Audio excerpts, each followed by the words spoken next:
Your data is like gold to hackers, and they'll sell it to the highest bidder. Are you protected?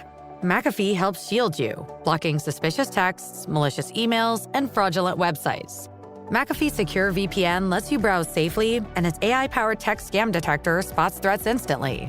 You'll also get up to $2 million of award-winning antivirus and identity theft protection, all for just $39.99 for your first year. Visit McAfee.com. Cancel anytime. Terms apply. The problem with people dealing with anxiety is this language that has become so pervasive of, you have to get comfortable with being uncomfortable, or you should feel calm and confident. That's the success. That's not the measure of the success.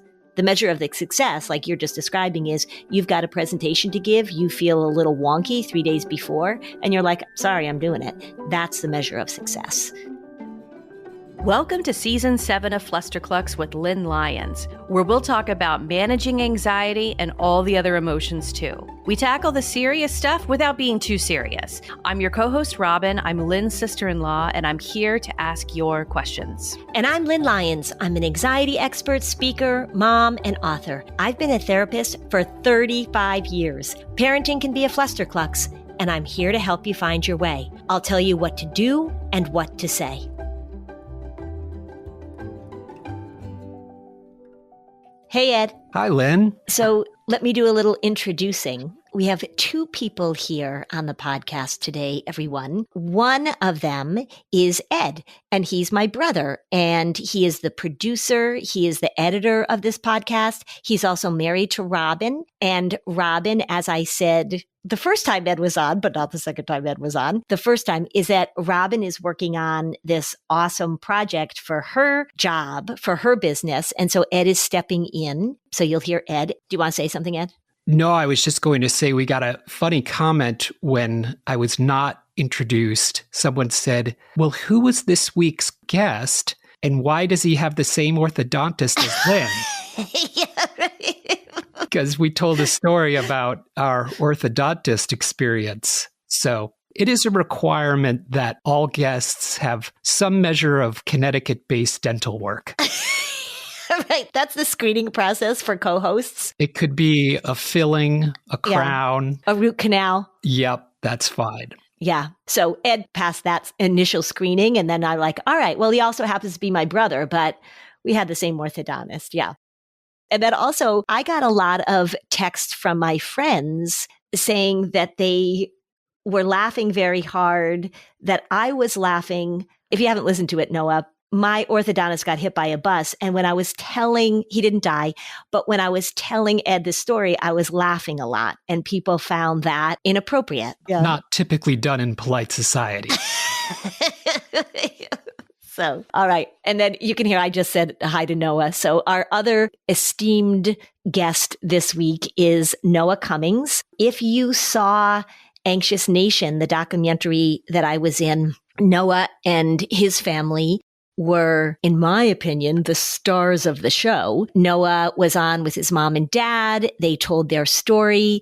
There's even a little clip of a session of Noah and I in the documentary. I have known Noah, and just so everybody knows, I have full permission from Noah to talk openly about our relationship. I mean, we are in a documentary together. It's not news at this point, but I normally don't disclose details about my therapy with people, but Noah and I have discussed this, and he has done an amazing job in many, many ways of being very open about his anxiety and being very honest and very forthcoming. His name is Noah Cummings, and also just an incredible example and role model of what's possible. I met Noah when he was 11 years old, and he was the cutest little muffin. I was just telling both of them. And he came in with his mom and dad, and he was pretty darn anxious, and his mom and dad were trying to figure out what to do. And so in he walked. He was 11 years old. He's currently 24. And we thought it would be I love talking to Noah anytime, but we thought it would be a great idea for Noah to talk about his progression from where he was to where he is now. And it's well timed because I've had a lot of people say to me recently, oh, my kid is really struggling, and I just can't imagine that he's going to be able to get over this. And so Noah is the poster man. He was the poster boy. Now he's the poster man for doing what needs to be done. And so I'd love to talk to Noah about that. Yeah. All right. So you were 11, Noah, and I can fill in any gaps in your memory because I was not 11 when I met you. I was a grown-ass woman. Tell me, as much as you can remember, what it was like for you when you were little and anxious. What was going on in your life? Yeah, so I think that my parents probably realized that there was something going on probably around the time that I was born, but not being able to put me down without me crying and all that anyway. But when I went to school for the first time was probably the first time that they were like, okay, maybe we should actually look into this a little bit more. I know they've told me stories, and I kind of remember about when they would try to drop me off at preschool and they could hear me as they're leaving screaming in the playground or in the yard over there. And they could hear me from the other side of the building. And I would be begging them every morning, please don't make me go. Please don't make me go. They tried to do the right thing, drop me off and leave. And they've told me a story where they sat down on the steps of the school and could hear me and they cried together as they were dropping me off. And it breaks my heart when they tell me those stories like that, because how could you be prepared for that as a parent for the first time? So they knew something was going on. They didn't know exactly what it was. I couldn't articulate it at 4 or 5 years old. So it was kind of unknown. As I got a little bit older, I was in that school for 2 years. I think the same types of things, like I was trying to run away, trying to do all these things. It looked like behavior problems. And then I went to the elementary school that I attended, Epsom Central School. And that was probably the first time that we actually tried to find help. I went to a few appointments and was completely rude to all of the psychologists and therapists that tried to meet with me. I remember the first one. I actually remember this. I sat in the room. They were talking to this therapist. It was the first time we ever met him, and I had my jacket zipped up all the way up to my face, like over my mouth and nose. I refused to say anything, and it got through the whole hour. My parents tried to get me to talk. Nope, not happening. And then at the very end, I was like, actually, I do have something to say. Blah blah blah. And I was like completely rude to these people. So they're mortified and like pull me out, and I was supposed to get a book if I was well behaved, and they were like, nope, you're not getting the book. I think they were really stumped on what to do, and because I wasn't really able to articulate what I was nervous about at 4 through 6 probably, or 7, it was like, what do you do? And then I think when I'm 7 and 8, I start to get a little bit more specific probably about what I'm worried about. And I can actually say what I'm worried about. I'm worried I'm going to get sick. I'm worried I'm going to throw up. What if this happens? What if that, like nonstop asking them for reassurance. And that was kind of the place I was in all the way through till I met you. I think we tried to visit 2 therapists before you and in between that first horrible experience for my parents. And they tried some strategies, and I think I could tell that those strategies weren't going to work for me either. I was getting old enough, like 10 and 11, and I kind of realized like, okay, these aren't the ways that I want to try to deal with this. And still the same anxieties, like throwing up, being sick. Those were all the things that I was really, really worried about. Dying, accidents happening. And then, yeah, October 26th, we walked into your office flustered. Yeah, flustered. Yeah, that is true. Like worn out, exhausted. The story you tell is so typical of what parents are dealing with, like all of the heartbreak of this, not knowing what to do, taking you to a therapist. Here's the interesting thing, just so you know. I hear a lot of times that parents will say, well, I brought my child to a therapist and my child wouldn't talk. Or the therapist said, I can't help you because he's not able to articulate what he's anxious about. And that is not how this thing works. When you take a little kid who's anxious in to see a stranger, to try and identify what they're anxious about, there's a very good possibility that they're not going to talk and they're going to have their hoodie pulled over their head. I mean, there are times I've been sitting with little kids and I'm talking and things are going pretty well. And then they kind of get the gist of what I'm going to require of them. And they start whispering in their parents' ear. And I know they're saying like, I hate this lady. Blah, blah, blah. And that is not a child being naughty. I know it totally embarrasses the parents. And I will say all the time, look, this is exactly what I expect. But that's how this thing works. The goal is not to get the little kid to be able to talk freely about what they're worried about because they're completely overwhelmed. It's very confusing. And the main thing is that it doesn't matter to me what you're worried about. And that's where people get stuck. They feel like they have to identify it. They have to come up with, well, what's the issue? And as you can hear from Noah, he was worried about everything. Every time I think, Noah, that you would learn about a bad thing that happens in the world. Oh, yeah. You would just add it to the list, right? Like if you were a kid during the 1950s, it would have been all about nuclear war. You would have been worried about annihilation. But you learned about death, you learned about sickness, you probably learned about drugs, like anything that you learned about just got added to the list. Yeah, and 100% that's what it was. And anything that I learned about that I didn't have knowledge of, it didn't matter. I just heard the word and that all of a sudden, I remember when I was super little, 6 or 7, and I would be looking in the mirror looking for hairs that were falling out because I heard that cancer makes your hair fall out. So I didn't know that it was the chemo. Like, it's not a symptom of the, but anything that I could put my hands on that I could worry about, I would worry about. Yeah. And I know that your parents also got advice to give you all the reassurance because they were trying to keep up with this. There's a story that your dad tells, and I think this had happened soon before you came to see me. Your dad was saying that he went into school, he sat and rubbed your back, he was staying in school with you, he would sit outside the classroom door. And I think I was like, all right. Everything you've been doing is wrong. I think I might have said it a little nicer than that, but I think I was like, all right, we're starting from scratch here, which I totally love because when a family comes in and a child is really struggling and they're doing everything wrong, boy, I can just sink my teeth into that. I mean, you were teed up for me to be like, all right, here we go. What's funny too is that I have this thing I always say, like anxiety says blah, blah, blah, blah, blah, and you can't handle it. So if you had been in my office and at the end of the session, you had said blah, blah, blah, I would have finished the sentence for you and you can't handle it. I would have loved, if you had said that to me, I would have loved it. And you would have gotten your book, mister. I would have said to your parents, go buy him a book. In fact, I have one out in the waiting room. He can take it with him. Yeah. Yeah. The other thing, too, you should know about Noah, everybody, is that he played basketball and was a phenomenal basketball player. You're like the highest scorer ever? Yeah, I went to Pembroke Academy and played basketball there.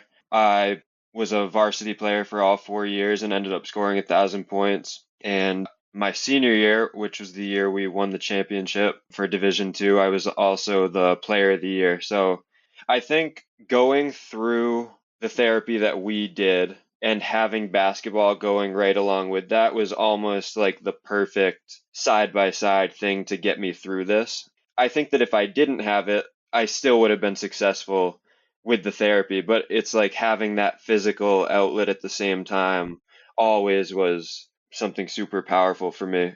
On the other hand, though, when I went to college and it was a brand new thing, it got super overwhelming and basketball became the thing that my anxiety was taking over. So it was always up and down, like a strange relationship. Yeah. Yeah, I totally agree. And the other thing too is that you were so good at basketball. I feel like that was a place where you had a lot of confidence when you were out there.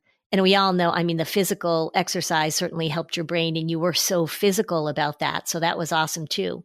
But it was a place where you could really shine. And it's interesting to me, and I don't know if you have a explanation for this or what, why in high school did the anxiety not take over basketball? Was it because you were just so good at it? Because you were just so talented? Or because you put all your energy into it? What do you think?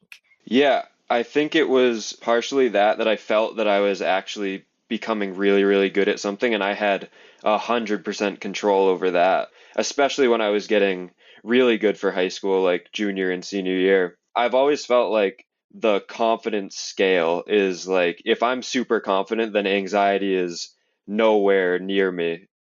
They're like completely opposite things. So basketball was something, especially junior and senior year, where I felt I probably would have told you that I didn't have any anxiety in my life anymore. Like I had forgotten about it, like, oh, that's not even a thing. I don't even think I really ever had anxiety, like I was telling myself. So, just because I felt so good. And I think that's what it is. It's like when you have something that you're so confident about, it can kind of, especially when you're in the groove, I felt really good and as far from the anxiety as I could have been. When you look back now, do you think that your anxiety presented in other areas, maybe in how you interacted with other people, independent of the confidence from the basketball court? You didn't want to get a part-time job. You didn't want to go on a date. Yeah, I think that when I was young, like elementary school, I wouldn't want to go to sleepovers. I wouldn't want to go out with friends to restaurants or with their families or anything that was away from my parents. I didn't really want to do, or anything that I didn't have an immediate out for. I was like, okay, no, I can't do that. Like if I wanted to go down to a museum for I don't know, a field trip or something like that, I was like, oh no, I'll be there for too long. I won't have a way out. So there were social situations like that that it would take me away from. By my ninth grade year, I think I was doing pretty well. Like I had a decent grasp on things. High school was a really good time for me because at that point, I'd been working with Lynn for 3 years or so, or 4 years by the time I started high school. So I had a pretty good handle on how to manage things. And then as my confidence grew in other realms, my confidence grew in my social ability and being around friends. And I kind of had my friend group from basketball or whatever I did. But when I was really little, I remember definitely feeling a little bit isolated from certain things that my friends would normally be doing. And I've always been a shy kid anyway. So I'm not the one that's going to go out of my way to introduce myself to a group of people or anything like that. It takes a lot for me to do things that are where I'm putting myself out there, introducing myself. Even I tell my story a lot and I've presented a few times and stuff like that, but every time leading up to it, I'm terrified still. Like I'm a shy person and I still have these tendencies to be anxious. It's just how I manage it now is differently. The other thing, too, that knowing Noah through these years, this is why it's such a good case study, if we want to get technical about it, is the way, Noah, you would have an experience. And I know like during COVID and when you went to college, it would show up again. And you did the thing that so many people do. You were like, this is different. And to me, it was exactly the same. It was like there was a blonde Labrador retriever and a black Labrador retriever. And I was saying, it's the same breed of dog. And you were like, no, these are completely different species. They're not even connected. And that took some work, didn't it? And I think that's one of the things that a lot of people struggle with, particularly when they've got generalized anxiety, which is what we would diagnose you with, that you're an equal opportunity worrier, that it shows up, it grabs onto some other content, and you're like, no, this is different. This is different. That would happen to you. The last time it happened, I think I was like, come on, we know what this is. And you come around quickly, but that's the game that it plays for you, isn't it? It's always been super sneaky. That's one of the things that we talk about. It disguises itself in different ways, but you as the outsider to me are like, no, this is the same exact person that's talking to you. They're just in a different costume. Yeah, right. It's the same guy. He just has a mustache. Right. And I'm like, no, Yeah. no, that's a different guy. I know this is a different guy. Yeah. And it's really, really convincing like that. It's taken over my whole brain over and over and over again. And each time it just takes a little less reminding from you. But I think that it's always a very powerful thing when you're in it. And that's the thing that I think sometimes isn't super easily understood by people who aren't directly experiencing it or people who know it really well. It's like why is this tricking you again? Or that's not even a real concern. But in my mind, it's as real as it gets. That's my whole reality for when I'm worried about it. But then it always comes back to don't do the disorder and the content doesn't matter. Those are the two things we've always leaned on as the foundation for getting through that thing. What would that look like, Noah, if it came to your mind, okay, I need to not do the disorder? What would your next thoughts be? Well, because when I first came in to see Lynn, doing the disorder looked like me asking a million times a day, am I okay? Am I going to throw up? And my parents saying, no, you're okay. No, you're not going to throw up. Maybe, Lynn, you have a couple of thoughts of what it looked like when I first came in. Yeah, no, that's a very good summation. It was you seeking reassurance and your parents trying to give you reassurance. So when we talk about doing the disorder, it's sort of like if we turned to your anxiety and said, what do you think? The anxiety was like, you guys are killing it here. So that was exactly what was going on for sure. Yep. And I think that the reassurance was probably the most prominent way that I did the disorder, if you want to think about it like that. For a long time, it was like either I'm asking for reassurance and that's doing the disorder, or I'm managing it myself, and that's the positive way for me to deal with it. It's not, I don't go to my parents, I don't send messages, I don't call home. So that was what we had to work on right away. It's like, what actions am I taking that are what this thing wants me to do? For me, that's always kind of been the easiest way to look at it, because thoughts can kind of be confusing and they come at you in different ways. They're sneaky. But what am I actually doing that's either making it better or worse? So I think that's the way that I've started to look at it as I've gotten older too. And that was without even me maybe realizing it. That's what we were doing when I was a little kid too. And then the most recent time that I've gone through something heavy with this was 2023. That was when I came in, and maybe doing the disorder looked a little bit different then, because that sent me really into a spiral. Like physically, I thought that I was dying of kidney disease, actually. No rhyme or reason for me thinking that. I had just been a part of a study as a researcher in college. It was about kidney disease, and then all of a sudden it was in my head that I have this and I'm dying of it, and there's nothing anybody can do about it. So that was the last time that I met with Lynn for an appointment, was 2023, and it was for that. So doing the disorder then looked like me looking up on Google over and over, what are the symptoms? What is this? What is this? And then isolating and basically being like, I'm going to lay on the couch until I die now, because that's what's going to happen. You had like put yourself into hospice care at that point, and you were really convinced.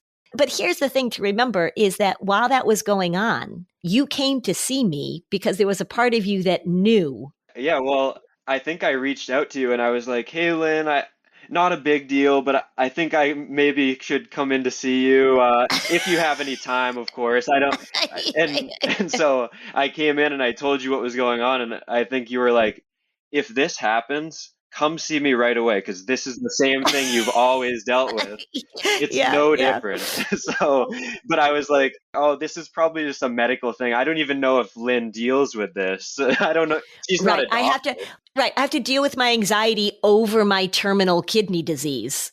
And again, I think you're doing a really good job of illustrating to people how tricky this thing can be, because that was in 2023. So we had known each other for years, and this thing still was able to do its insidious work of grabbing onto something and getting a hold of you. Was there a part of you, or how frequently when you were lying on the couch in your perceived hospice moments, that you said, I'm doing it again, I think. This is my anxiety talking? Yeah, it probably was in the back of my mind, and it was being said to me by my parents, because now they know how to deal with this thing. Right. So they're talking to me, and it was tough for them too at that point, because it's like they know what's going on, and it's sad for them again, just like when they were sitting on the steps outside of my kindergarten. But yeah, it was so tricky, because even if I thought like, oh no, this is the same thing, I deal with it the same way, that other tricky, annoying voice was like, no, this is far different. This is the real deal. So that, I guess, yeah, that's just illustrating the point that this thing is very tricky, but sometimes it just takes those little reminders. Now it just takes those little reminders after so many years of dealing with this, and then kind of just seeing the light, seeing it for what it really is. Like Lynn rips off the mustache again and like, see, this is who it really is, like the Scooby-Doo moment. Yeah. But yeah, it's tricky, but yeah, sometimes it takes a little bit of reminding. Well, we'll take a quick break and then we'll be right back. What if you counted the number of skincare products that are currently on your bathroom sink? I counted, and I have 13 different products. Some of them I've only used a few times, but look, JLo Beauty, that's all you need. You can go streamlined with an incredible, simple, and effective skincare routine with JLo Beauty. The thing that I love the best is the Blockbuster Hydrating Cream. You all know I live in New Hampshire. It's been a freezing cold winter. My skin, it's so much better. I can see why 100% of the people from an 8-week clinical study who tried it had smoother skin. JLo products look and feel luxurious with ingredients and packaging that you would expect from the most premium skincare products. Get more glow for less with your skincare routine. Try that JLo Beauty Deluxe Kit for 60 days.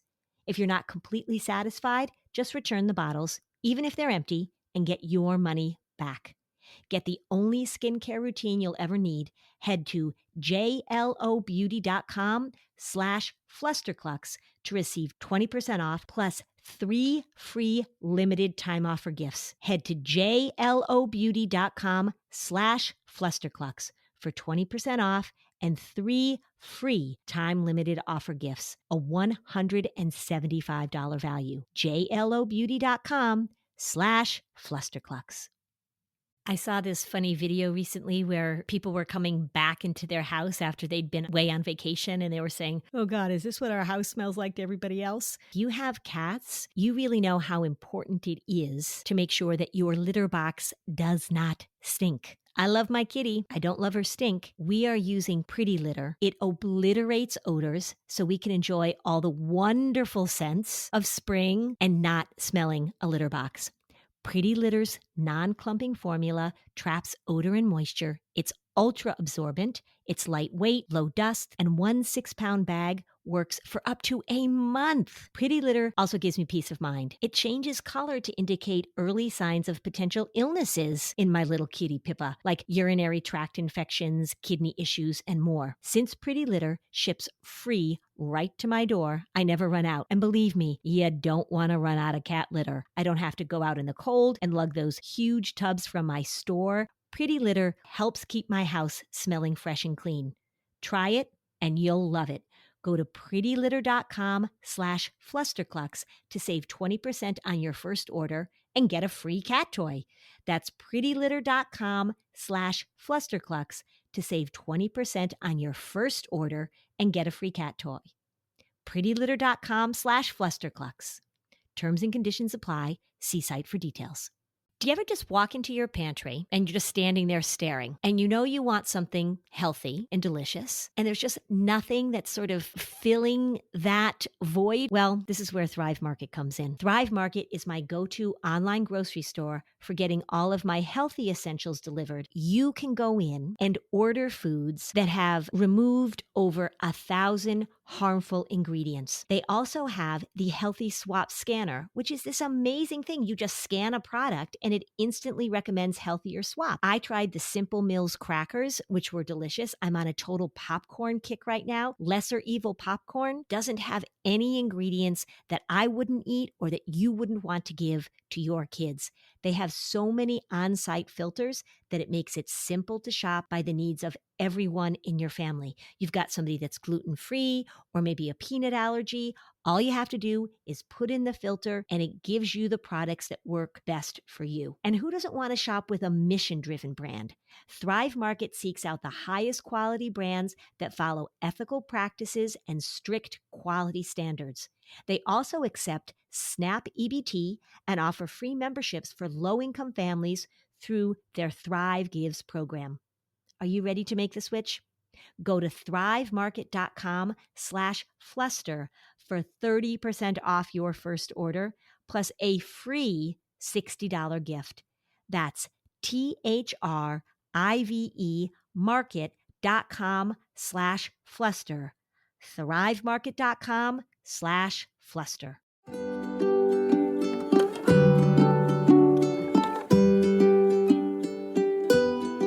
Okay, we're back. Okay, so Noah, we're back. And I think people would love to hear, because you got out of that, your kidney disease thing. It didn't take that long. It was incredibly intense because you really were like lying on the couch doing nothing, as I recall. But it didn't take that long. Once we met, I don't think you put up a lot of resistance in that session. No, I didn't. I think No. that I ripped off the mustache and you were like, damn. Yeah, again. Right? Yeah. Yeah. And then do you remember what you started doing after that session that kept you moving in the right direction? Yeah, well, as I was lying on the couch and thinking about how I'm dying and all these things, it wasn't occurring to me that I'm 100% doing the disorder in this moment. Like, this is exactly every instruction it gives me, I'm listening to. So I think part of getting back on track, and why I think action is one of the probably the most important thing to me, is I had to start doing the things that I would do if I was perfectly healthy, which it turns out.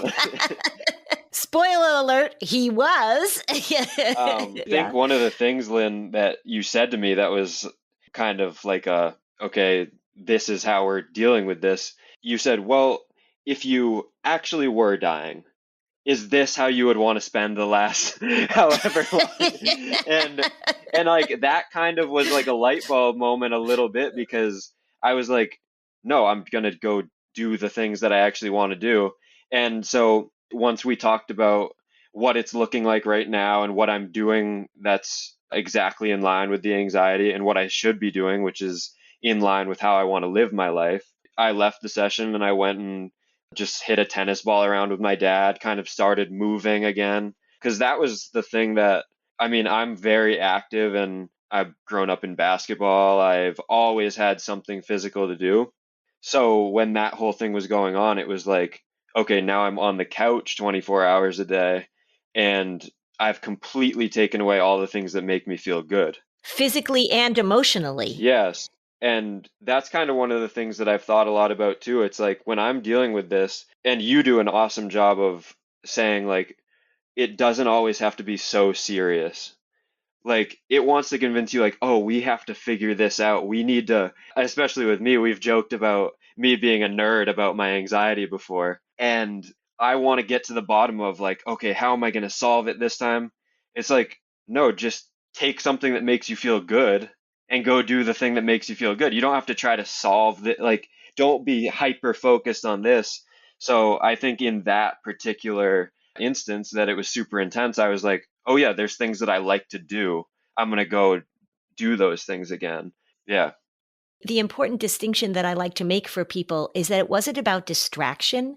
I wasn't telling Noah, well, go distract yourself from your kidney disease by hitting a tennis ball, or don't think about this. It was really like, look, you and your anxiety have been lying on the couch, having meetings hour after hour after hour. It's time for you to turn to your anxiety and say, this is not who I am. This is not who I want to be.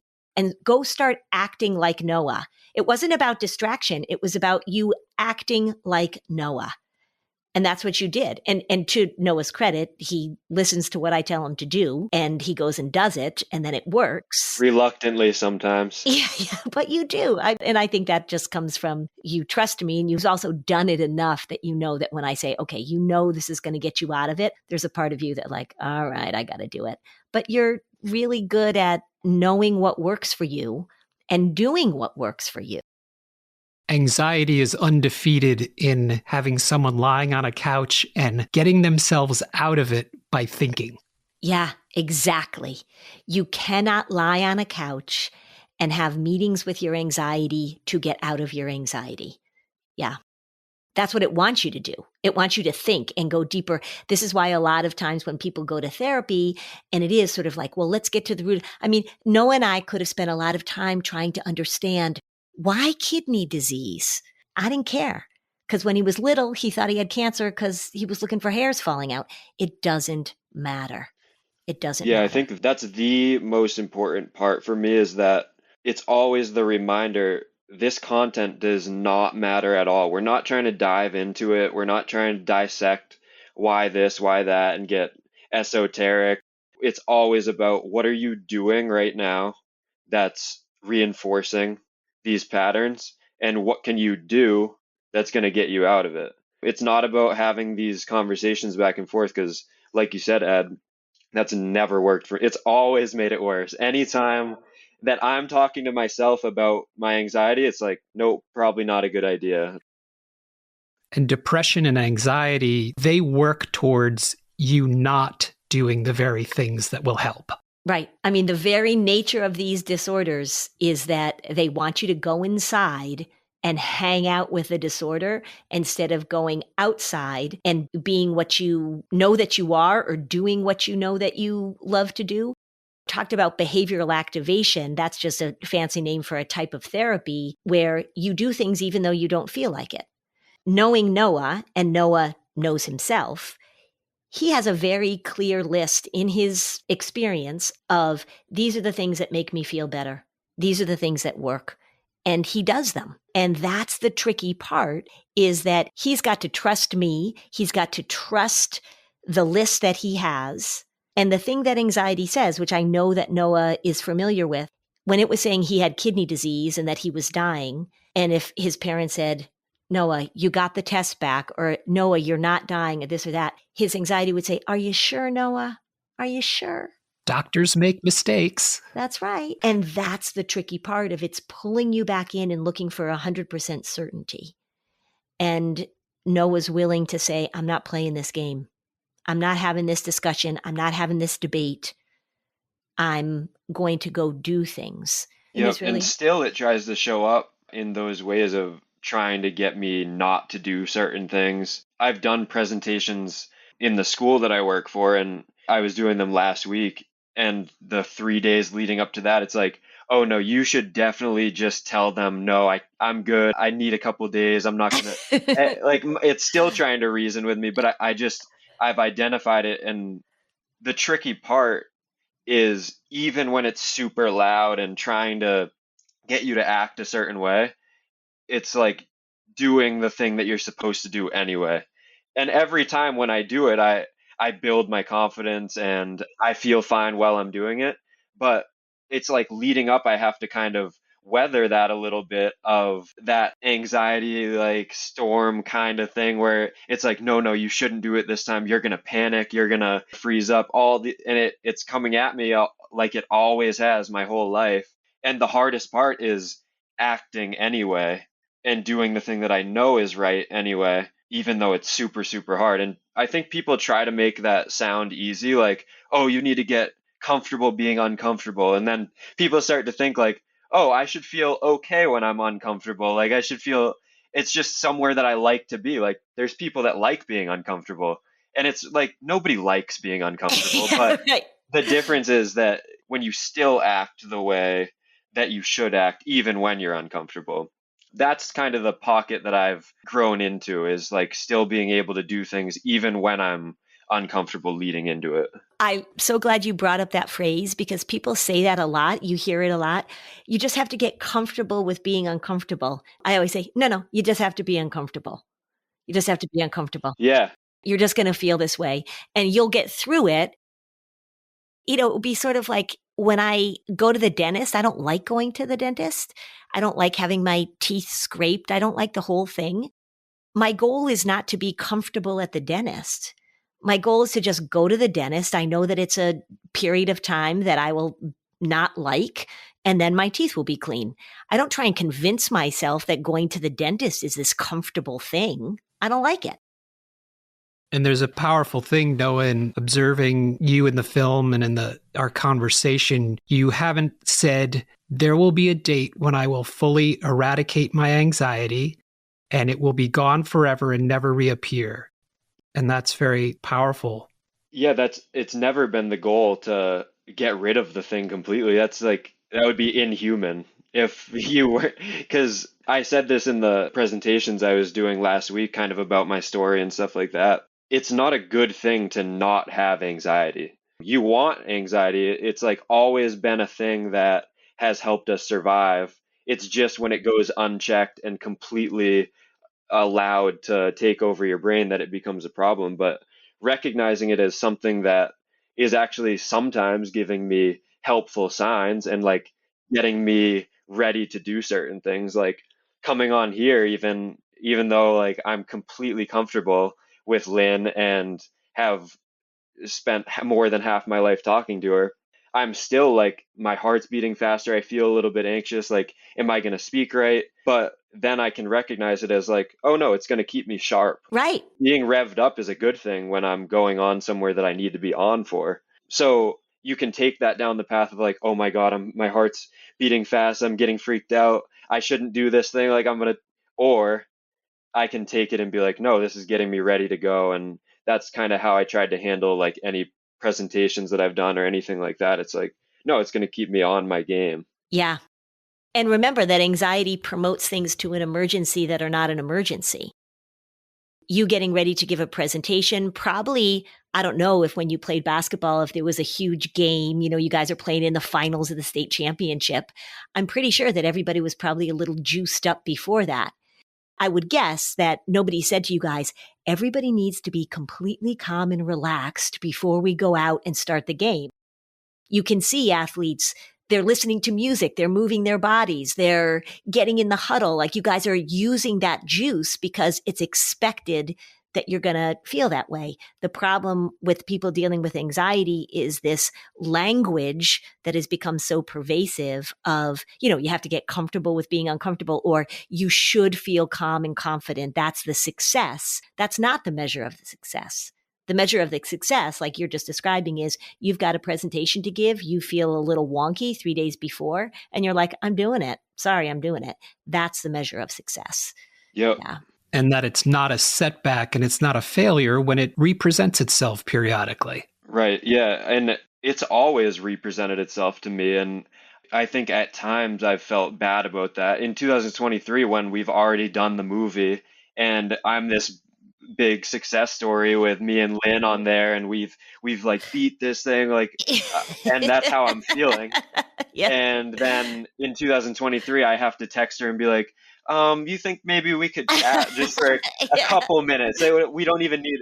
I could think of that as this is a big setback and how could I do this again? But it's going to continue to pop up, and at times it's going to be a little more overwhelming for me, but it's kind of that resilience of just getting back to where I know that I operate. It's like, no, I'm going to feel bad sometimes, and I'm going to go through, this thing is probably for life for me. This is like the way that I tend to think. But it's just the fact that I know that, okay, if it shows up, I can get back there to my baseline again. Right. Yeah. And I think that a lot of people, when they've gone through this, they get anxious about being anxious. And I think what I hear you saying, which makes me very happy, is that you're saying, I know this thing could show up. I don't know exactly when. I don't even know why. That doesn't even matter. But I know what it is. And so I don't have to live my life in anticipation of when it's going to happen again. I just know that this is a cyclical thing for me. And who knows what's going to make it show up again in the future? Who knows? It's sort of like with my fainting, which Ed does too. I say, if I faint, I faint. Right? I'm not going to live my life trying to prevent myself from fainting. If it happens, it happens. Yep. Yes. John Mellencamp had a fiddle player in his band, Lisa Germano, who had a terrible anxiety of fainting on stage. And she said to him, I just don't know if I can go on. And he said, well, here's the deal. If you faint, when you come to, stand up and start playing again. Yeah. And kind of deflating it and taking the energy out of it. Yeah, I'm so happy that you said that, because the deflating of it is like so important. That's the thing that Lynn has always done so well with me, is I come in and it's this big thing that like, oh, I'm just so worried about this, like this is taking over, and then it's like, so what? And then I'm like, oh yeah, so what? It's like, I forget that it's not like the entire world collapsing on me. All right, let's take a quick break. And when we come back to sort of finish this up, I'd love for you to just maybe give a little pep talk to the parents and the kids that are listening, Noah. And also, if you'd just like to tell us about what you're doing now, that would be awesome too, because I know you've had some really wonderful things happen. So we'll take a little break and then you can come back and wrap it up for us. All right, who doesn't love the good things in life? Right? A little luxury, but who likes to not pay high prices? I discovered Quince. Quince is my go-to for luxury essentials at affordable prices. So Quince offers a range of high-quality items at prices within reach. I got a Mongolian cashmere sweater, $50. It feels great. It looks great. All Quince items are priced 50 to 80% less than similar brands. By partnering directly with top factories, Quince cuts out the cost of the middleman, passes the savings on to us. And Quince only works with factories that use safe, ethical, and responsible manufacturing practices and premium fabrics and finishes. I love that. Give yourself the luxury you deserve with Quince. Go to quince.com/fluster for free shipping on your order and 365-day returns. That's QUINCE.com/fluster to get free shipping and 365-day returns. Quince.com/fluster. I am so interested in how people do things well. I love watching the masters do their mastery. One class I so enjoyed, Thomas Keller, talking about cooking and techniques. I'm probably not going to ever make a meringue. I'm not. But just watching how he does it and the tips that I picked up, even just talking about salt and pepper, so enjoyable. And really, it becomes kind of this way of learning that's also this amazing escape. So with Masterclass, you are learning from the best so that you can become your best. It's the only streaming platform where you can learn and grow with over 200 of the world's best. For just $10 a month billed annually, a membership with Masterclass gets you unlimited access to every instructor. John Kabat-Zinn, meditation, amazing. Esther Perel, she's got so many helpful pieces of information about communication, about love. The classes really make a difference. 88% of members feel that Masterclass has made a positive impact on their lives. That's pretty awesome. Right now, our listeners get an additional 15% off any annual membership at masterclass.com/fluster. That's 15% off at masterclass.com/fluster. masterclass.com/fluster. Imagine what's possible when learning doesn't get in the way of life. At Capella University, our game-changing FlexPath learning format lets you set your own deadlines so you can learn at a time and pace that works for you. It's an education you can tailor to your schedule. That means you don't have to put your life on hold to pursue your professional goals. Instead, enjoy learning your way and earn your degree without missing a beat. A different future is closer than you think with Capella University. Learn more at capella.edu.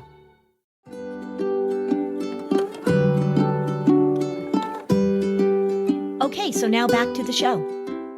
All right, we're back, Noah. Give us a little pep talk, or give the parents a little pep talk, because I told you at the beginning that parents can feel so like, oh my God, he's 14 or he's 11. So what would be the most important thing you'd want parents to know about helping their kids? Well, I'm not a parent, so I think that this is probably way easier said than done, but allowing us, the anxious kids, to be uncomfortable and just being there for guiding support as they need it, not trying to solve it for them or anything like that. My parents have gone through all of it with, like I said, I feel really sad when I think back to the way that it must have been for them. Wait till you're a parent, Noah. Yeah, I know. That's what Yeah. Like you're going to have a little kid and it's going to turn 5 and you're going to be like, oh my God, my parents loved me so much. Yeah. Okay. So anyway, don't worry about that. Don't worry about that, but it's coming. Yeah. Mm-hmm. No, yeah. And I think about that because now I'm like getting a little bit older and I'm thinking about, okay, if I have kids, that's going to be it has to be so heartbreaking to see them go through something. And it's got to be so overwhelming. I think my anxiety is overwhelming. They have no control over it. So it's like sitting back, but allowing us to figure it out is going to be the most important thing that we can do. Because the belief that I always had was that I can't handle this. I need my parents to handle it. And I think what they did really well with your help is stepping back and saying, no, you can handle this. Go handle it. So, yeah, just the ability to know that they will be okay and they will figure it out. And sometimes it's even better for them to go figure it out, no matter how hard it's going to be. Yeah, to figure things out outside of the watchful eye of your parents. Yeah. Yeah.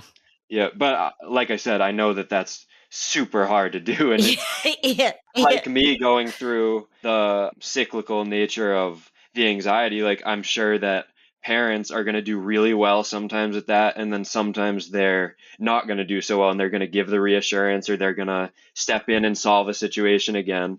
And it's like, nope, it's okay, just get back on the horse Yep. the next time. Yep. That's such an important message too. This isn't about perfection. Yeah. And it's kind of like if you're walking across Central Park with a dog on a long leash, and sometimes the dog is whipping to the left and whipping to the right, but you're still moving forward. And to not get overwhelmed with those days when the dog is all the way to the left, all the way to the right, you're still progressing, you're still moving forward. Yeah. It's a long-term thing. And I think that the one message that I think, unfortunately, parents and kids are getting a lot of these days, the way that they're learning how to manage anxiety is that we need to figure out how to not make it show up. And that sounds good. And I totally get that sentiment. But the reason that Noah has done so well over all these years is because he keeps stepping into things that make his anxiety show up. And he keeps proving to himself over and over again that he's really not interested in having meetings with his anxiety. And he knows that. And that's the language that he uses to talk to himself about this. Yeah. Yeah. And proving it to myself over and over is such an important part of that. It's like, if it never showed up, I probably wouldn't be confident that I could deal with it, because then I would never see it. And then it's like, okay, I don't know if I can handle it or not. But the fact that it continues to show up and I am forced to keep proving it to myself is actually a really powerful thing. Yeah. And that's a hard thing for people to understand. And when I say I want you on offense with this, I was just giving a presentation about summer camp, actually, to camp owners. And I said the question you should be asking is not how do we make camp very comfortable and pleasant and anxiety free for these kids, but how do we use camp as an opportunity to step in over and over and over again to things that make the worry show up. I think that, Noah, you've been listening to me for years, and Ed's been listening to me for years. I've been listening to me for years. That sounds obvious to us, but it's not obvious to a lot of people who are stepping into this journey, that the goal is to make worry show up so you can practice. That sounds like crazy talk. And I'm sure when I first said that to you, you didn't say to me, blah, blah, blah, but you were probably thinking it. Yeah.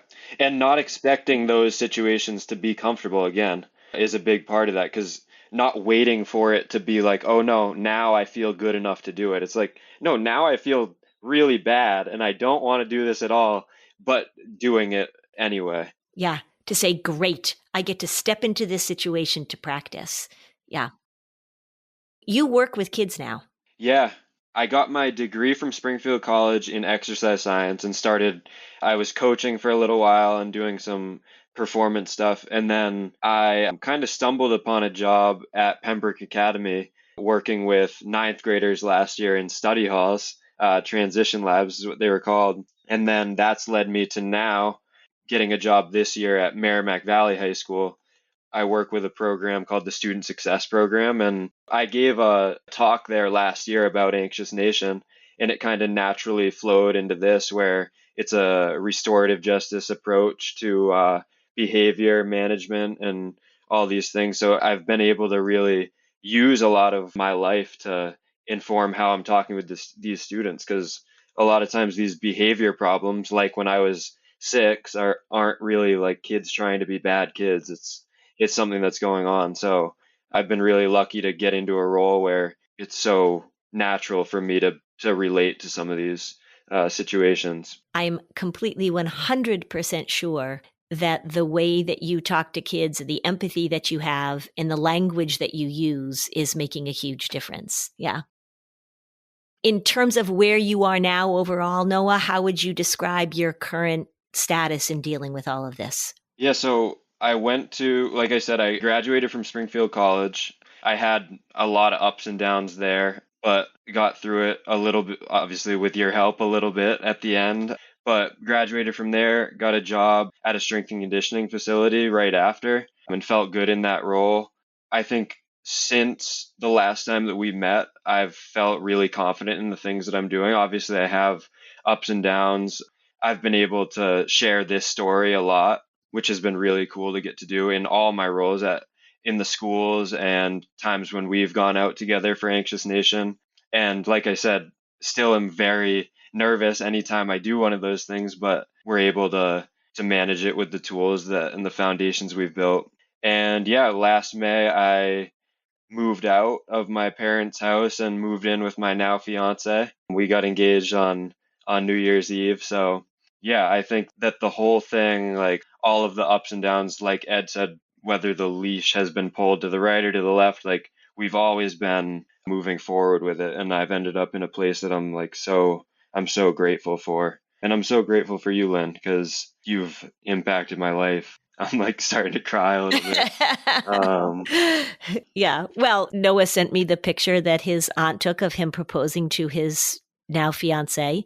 And so I get this picture of Noah on one knee and I just like burst into tears. Yeah. So you make me cry too, Noah. Yeah. It's been a cool journey. Yeah. Thank you as always for being so open and for sharing all of this. You are doing good in the world. You are just an amazing human being. The one thing that I want people to know too, when Noah was talking about his parents and how hard it was for them, they were unwavering in their love and support and their willingness to learn. Even if they made a mistake, offering reassurance, I think, Noah, you would probably agree with me that you knew that they were always, always there to support you. And they are amazing people as well. They're amazing people, yeah. And like I said, it makes me sad to kind of think about, but it's because we love each other so much. And I know what they went through, and I love them right now. And they've always loved me my whole life. And they really, really wanted to make it better. That's why my dad was in the school with me, even though it wasn't the right way to handle it. But like he was willing to do that for me. And my mom always being by my side. And it turned out she needed to be by my side less, but she was doing it. But she was doing it out of love.